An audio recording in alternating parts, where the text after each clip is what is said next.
انسان اس شش و پنج میں ہے کہ وہ بارگاہ الہی میں دعا کرتا ہے، لیکن اللہ کی بارگاہ میں اس کی دعا قابل قبول نہیں ہوتی ہے۔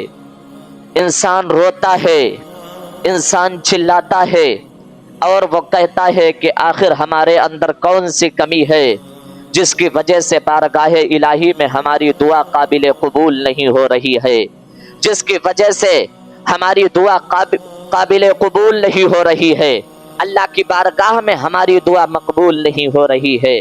ارے یہ تو صرف دعا ہے۔ ارے انسان جب حج کرنے کے لیے جائے، مدینہ سے خالی لوٹ جائے تو دعا کی کیا بساط ہے؟ ویسا ڈھنگ بھی تو ہو مانگنے کا، ویسا طریقہ بھی تو ہو مانگنے کا۔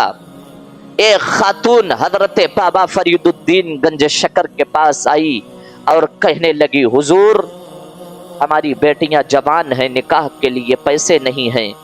بابا فرید الدین نے فرمایا، جاؤ مٹی اٹھا کر کے لے کر کے آؤ۔ وہ مٹی لے کر کے آئی، آپ نے 3 مرتبہ سورہ اخلاص شریف پڑھا، پڑھنے کے بعد مٹی پہ دم کر دیا، وہ مٹی سونے میں تبدیل ہو گئی۔ حضرت بابا فرید الدین نے فرمایا تھا، اے خاتون اس مٹی کو لے، اور یہ سونا ہو گیا، اسے بیچ کر کے اپنی بیٹیوں کا نکاح کر دے۔ لیکن کچھ لوگ ہوتے ہیں ایسے لالچی قسم کے کہ وہ سوچتے ہیں کہ ہمیں دنیا کی مال و دولت مل جائے، ہمیں دنیا کی چیزیں مل جائیں، سب کچھ ہمارے پاس ہو۔ اب وہ خاتون آئی، آنے کے بعد اس نے کیا کیا، مٹی لی، لینے کے بعد قل ہو اللہ شریف پڑھنا شروع کیا، پوری رات ہو گئی لیکن وہ مٹی مٹی ہی رہی۔ وہ خاتون آئی حضرت بابا فرید الدین گنج شکر کے پاس اور کہنے لگی، حضور یہ تو بتائیں، آپ نے 3 مرتبہ سورہ اخلاص کا ورد کیا تھا، یہ مٹی سونے میں تبدیل ہو گئی تھی، لیکن ہم نے پوری رات سے قل ہو اللہ شریف کا ورد کیا، لیکن پھر یہ مٹی مٹی ہی کیوں رہی، آخر کیوں نہیں یہ تبدیل ہوئی؟ تو بابا فرید الدین گنج شکر نے کہا تھا، اے خاتون سن، تو نے اخلاص سورہ اخلاص تو پڑھی، کیا تیری زبان میں ہماری زبان پہنچ گئی تھی؟ کیا وہی زبان تیرے پاس بھی ہے جو ہمارے پاس ہے؟ تو ذرا غور کریں۔ ارے میرے بھائی، نبوت کا دروازہ بند ہے، ولایت کا دروازہ بند نہیں ہے۔ اگر ہر انسان چاہے تو ولایت کے منصب پر فائز ہو سکتا ہے۔ ویسے دنیا کے اندر زندگی تو گزارو، یقیناً تمہاری دعائیں بھی قبول ہوں گی، اور تم جس کے لیے دعا کرو گے اللہ وہ بھی قبول فرمائے گا۔ کم سے کم ویسے بن تو پاؤ۔ ارے جو رب حضرت یوسف کو مصر کے جیل خانے سے چھوڑا کر کے مصر کی بادشاہت دے دے، جو رب حضرت یونس کو مچھلی کے 40 دن کے بعد مچھلی کے پیٹ سے زندہ نکال دے، جو رب حضرت ایوب کا 1 مدت تک امتحان لے اور حضرت ایوب اس پہ صبر کرے، اس سے زیادہ انہیں مال اور خوبصورتی عطا فرما دے، جو رب اللہ اکبر حضرت آدم کی 350 سال کے بعد توبہ قبول فرما لے، وہ رب تیری بھی تو دعائیں قبول کرے گا۔ وہی رب تیرا بھی تو ہے جو حضرت ایوب کا رب تھا، وہی رب تیرا بھی تو ہے جو حضرت یونس اور یوسف کا رب تھا، وہی رب تیرا بھی تو ہے جو حضرت آدم کا رب تھا۔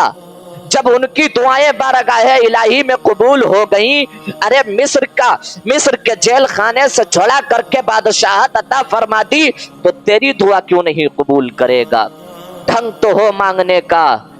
جب اس رب کی بارگاہ میں حاضر ہوں، عاجزی انکساری کے ساتھ پروردگار کی بارگاہ میں بیٹھیں اور کہیں، مولا تو ہی تو ہے بادشاہوں کا بادشاہ، تیرے ہی دستے قدرت میں تمام انسانوں کی جانیں ہیں، پروردگار تو ہی تو ہے جس نے ہمیں زندگی بخشی، مولا تو ہی تو ہے کہ جو ہمیں زندگی میں اللہ اکبر جس نے سب کچھ عطا فرمایا، پروردگار تو ہی بادشاہوں کا بادشاہ ہے، مولا تو ہی مالک حقیقی ہے، پروردگار تو ہی تو ہے جس نے ہمیں سب کچھ عطا فرمایا، پروردگار تو ہی عبادت کے لائق ہے۔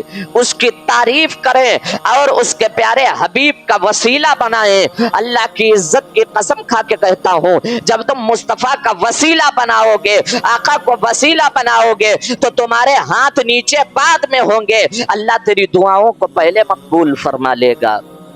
کم سے کم طریقہ تو ہونا چاہیے، سلیقہ تو ہونا چاہیے۔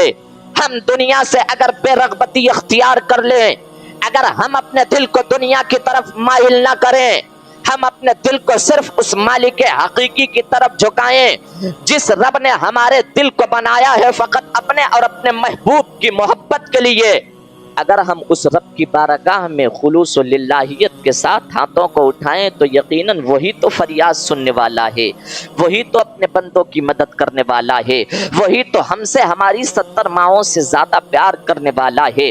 وہ اپنے بندے کو کیسے ٹھکرائے گا؟ اس کی بارگاہ میں آؤ تو صحیح، اس کی بارگاہ میں پلٹ کر کے تو آؤ، دیکھو پھر رب تبارک و تعالی کی رحمتیں کیسے تمہارے اوپر برسنا شروع ہوتی ہیں۔ ذرا غور کریں، دنیا سے بے رغبتی اختیار کرنی ہوگی، دنیا کو لات مارنی پڑے گی، دنیا کو ٹھکرانا پڑے گا، پھر جا کر کے اللہ بڑے منصب پر فائز فرمائے گا، پھر جا کر کے اللہ رب العزت کی بارگاہ میں جب تو دعا کرے گا تب تیری دعائیں قبول ہوں گی۔ انسان غیبت کرتا ہے، چغلی کرتا ہے، جھوٹ بولتا ہے اور پھر کہتا ہے کہ ہماری دعا قبول نہیں ہو رہی ہے۔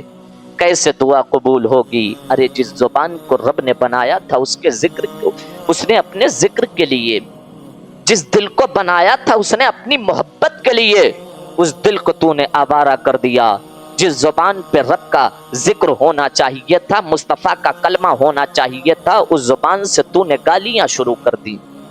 پھر تو کہتا ہے کہ ہماری دعائیں قبول نہیں ہو رہی، پھر تو کہتا ہے بارگاہ الہی میں ہماری دعا قبول نہیں ہوتی، اور ناشکری کے جملے کہہ کر کے انسان حد کفر تک پہنچ جاتا ہے۔ ذرا غور کریں، حضرت موسیٰ کی بارگاہ میں جب موسیٰ علیہ السلام نے بارش کے لیے دعا فرمائی، آواز قدرت آئی، موسیٰ تیرے پیچھے ایک بندہ ایسا بیٹھا ہے جو چغلی کرتا ہے، اے موسیٰ اس سے کہہ دو کہ وہ آپ کی مجلس سے نکل جائے، اللہ دعا قبول فرما لے گا۔ یہ دعا کرنے والا کون ہے؟ اللہ کا جلیل القدر پیغمبر موسیٰ ہے۔ یہ دعا کرنے والا کون ہے؟ یہ وہ ہیں جو کوہ طور پر جا کر کے رب سے ہم کلام ہوتے ہیں، رب سے باتیں کرتے ہیں۔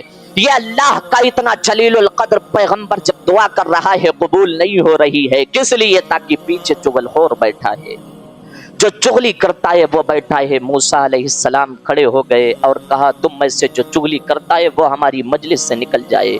جو چغل خور تھا وہ دل ہی دل میں سوچنے لگا، اے پروردگار عالم، تیرا بندہ اب تیری طرف پلٹنا چاہتا ہے، مولا میں دل میں ہی توبہ کر رہا ہوں، پروردگار آج کے بعد کوئی بھی چغلی نہیں کروں گا۔ حضرت موسیٰ یہ کہہ رہے ہیں لیکن اللہ اکبر، مجلس سے کوئی نہ اٹھا۔